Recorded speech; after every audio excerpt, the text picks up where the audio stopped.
Watanzania wenzetu popote pale mlipo, alhamdulillah, leo taasisi zenu, manake nikiwa kama mwenyekiti wa taasisi mbalimbali za kuhudumia jamii kiroho na kimwili, leo tumeshirikiana na ndugu zetu wa Uingereza. Taasisi inaitwa Quwwatul Islam Society, iko huko Uingereza.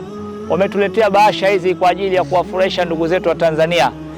Angalieni, wote hawa wamechukua zakatul fitri, watakwenda kula pamoja na familia zao chakula kizuri siku ya sikukuu. Sasa ndugu yangu, wewe mwenye uwezo ambazo pesa hizo hutaki kuzitoa, alafu zakatul fitri vile vile kwa sababu ni faradhi utoi, basi ndugu yangu jua kwamba saumu yako haipandi. Amesema Abdullah bin Mas'ud radhiyallahu anhu, amemsikia Mtume sallallahu alaihi wasallam akisema, Mtume amefaradhisha zakatul fitr. Zakatul fitr sio sunna, ni faradhi kwa kila Muislamu mwenye uwezo atoe zakatul fitr kwa ajili ya kumsaidia asiyekuwa na uwezo apate chakula kizuri siku ya sikukuu.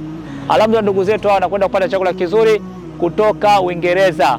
Sasa Muislamu wewe wa Tanzania, toa vile vile wasaidie Waislamu wenzetu wa Tanzania. Allah subhanahu wa ta'ala kuwafikishe. Lakini vile vile siku ya sikukuu ni siku ya kufurahi, lakini vile vile siku ya kuongeza ibada. Mtu atakaye muasi siku ya sikukuu Allah subhanahu wa ta'ala ni kana kwamba amemwasi Allah subhanahu wa ta'ala siku ya kiyama. Kwa hiyo tujitahidi ndugu zangu, tufanye mambo mema. Ramadhani inakwisha, lakini Allah alikuwepo, yupo na atakuwepo. Kwa hiyo ndugu zangu, sisi tuendelee kufanya ibada na vile vile tuendelee kupendana na kushirikiana. Siku ya sikukuu ya kutembeleana, ya kusameana, lakini vile vile ya kusaidiana.